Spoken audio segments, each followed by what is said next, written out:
Students, we would be discussing this question and its solution. The question says average height and variance of 5 students in a class is 150 and 18 respectively. So the average height is 150 and variance is 18. A new student whose height is 156 centimeter is added to the group. Find new variance. Option 1 20, option 2 22, option 3 16, and option 4 14. Now let us move to the solution part.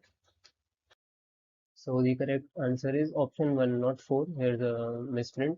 Correct answer is 20. New variance is 20. Now let us find out how. So let the 5 students be x1, x2, x3, x4, x5. And by simple formula of average, we get this. And what we have to calculate is sigma xi square, which is the need for new variance formula. So the summation xi for 5 values is 750.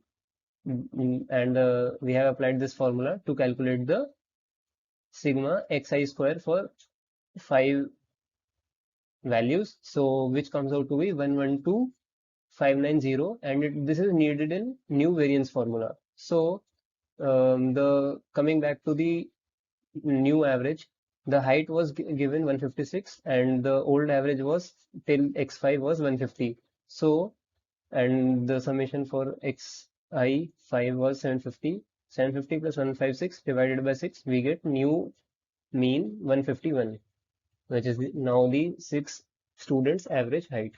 Now coming to the new variance, the formula is this, and that's why we have calculated xi square.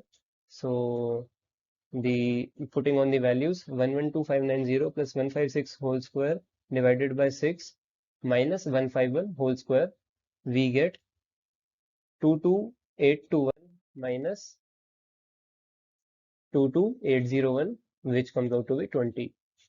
So the correct option is 1, not 4.